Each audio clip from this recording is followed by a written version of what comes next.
नमस्कार. हवामान अंदाज आणि बातम्या या आपल्या यूट्यूब चॅनलमध्ये मी किरण वाघमोडे तुम्हा सर्वांचं स्वागत करतो. आज 27 सप्टेंबर सायंकाळचे 5:45 वाजलेत. पाहूयात आज रात्री आणि उद्या राज्यातील हवामान कसे राहील. सर्वात प्रथम काल सकाळी 8:30 ते आज सकाळी 8:30 दरम्यान जो काही पाऊस झाला यात मुंबई, ठाणे, पालघर, रायगडच्या काही भागांमध्ये मुसळधार पाऊस नोंद झाल्या. इकडे महाबळेश्वर अति मुसळधार पाऊस झाला. इकडे घाटाकडील भाग असतील पुण्याचे त्या ठिकाणी मुसळधार पाऊस झाला.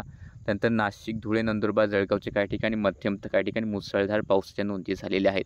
इकडे नागपूर आणि गोंदियामध्ये मुसळधार पाऊस झालेला आहे. बाकी राज्याच्या इतर ठिकाणी हलका मध्यम पाऊस होता. त्यातही दक्षिण मध्य महाराष्ट्र, दक्षिण मराठवाड्याकडे पावसाचा जोर हा थोडासा कमी झाला आहे आणि राज्याच्या इतर ठिकाणचाही पावसाचा जोर आता हळूहळू कमी होत आहे. उद्यापासून पाऊस फक्त अतिउत्तर देखील महाराष्ट्राचे काही भाग आहेत त्या ठिकाणीच राहील. राज्याच्या इतर ठिकाणचा पावसाचा जोर कमी होतोय कारण जे काही सिस्टीम होती चक्रकार वारे आता या ठिकाणी मध्य प्रदेशच्या दक्षिण पश्चिम भागांपर्यंत पोहोचलेत आणि हवेचा कमी दाबाचा पट्टा सुद्धा यातूनच उत्तर प्रदेशपर्यंत विस्तारला आणि त्याच्या आसपास आता पाऊस सक्रिय आहे.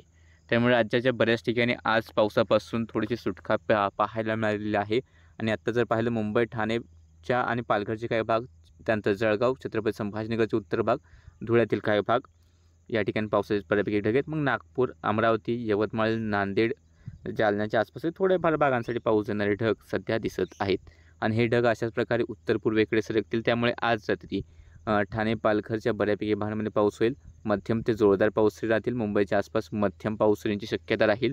नाशिकमध्ये हलके मध्यम पाऊस थोड्या वेळासाठी राहतील, जास्त ठिकाणी पाऊस नाही. जळगावचं जर पाहिलं तर जळगावमधील सध्या ज्या तालुक्यांमध्ये पाऊस चालू आहे, जळगावच्या आसपास, एरंडोलच्या आसपास, पाचोऱ्याच्या आसपास पाऊस आहे तो हळूहळू उत्तर पूर्वेकडे सरकत जामनेरच्या आसपास पाऊस होण्याची शक्यता राहील. रावेर, यावळच्या आसपास पावसाचा अंदाज हा आज रात्रीसाठी राहील. भुसावळच्या आसपास पावसाची शक्यता ही आज रात्रीसाठी दिसते. तर सोबतच सोयगाव, सिल्लोडच्याही उत्तर भागांमध्ये पावसाचा अंदाज हा रात्रीसाठी बऱ्यापैकी राहील. त्यानंतर साधारणतः अचलपूरच्या आसपासचा जो काही भाग आहे या ठिकाणी थोडासा पाऊस राहील. त्यानंतर इकडे बाभुळगावच्या आसपास थोड्याशा पावसाची शक्यता राहील. नांदेडच्या हिमायतनगर शेजारचा उमरखेडच्या आसपास थोडाफार पाऊस होण्याची शक्यता राहील. बाकी इतर ठिकाणी विशेष पाऊस नाही. रायगडमध्ये थोड्याशा पाऊस राहतील. परभणी, बीड, हिंगोलीमध्ये क्वचित एक दुसऱ्या गावासाठी हलक्या पाऊस होईल. विशेष पावसाची शक्यता राज्यात इतर ठिकाणी नाही. आणि इतर उद्याचा जर आपण अंदाज पाहिला तर मुंबई, ठाणे, पालघर, नाशिक, नंदुरबार, धुळे, जळगाव मध्यम ते काही ठिकाणी थोडासा जोरदार पाऊस होऊ शकतो. खूप मोठ्या पावसाची शक्यता सध्या नाही. आणि या व्यतिरिक्त अकोला, अमरावती, बुलढाण्याच्या उत्तर भागांमध्ये थोड्याफार मध्यम पावसाची शक्यता राहील. राहिलेल्या राज्यातील बऱ्याच भागांमध्ये जर स्थानिक वातावरण तयार झालं तर तरीच कुठेतरी हलका मध्यम पाऊस होईल. अन्यथा विशेष मोठ्या पावसाची शक्यता राज्याच्या इतर ठिकाणी सध्या दिसत नाही. आणि हवामान विभागाचा जर अंदाज पाहिला त्यानुसार उद्या नंदुरबार, धुळेमध्ये एक दुसऱ्या ठिकाणी मुसळधार पावसाचं येलो अलर्ट आहे.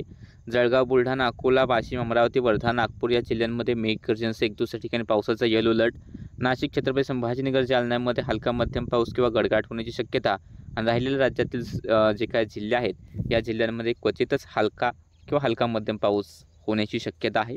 खूप मोठ्या पावसाची शक्यता नाही.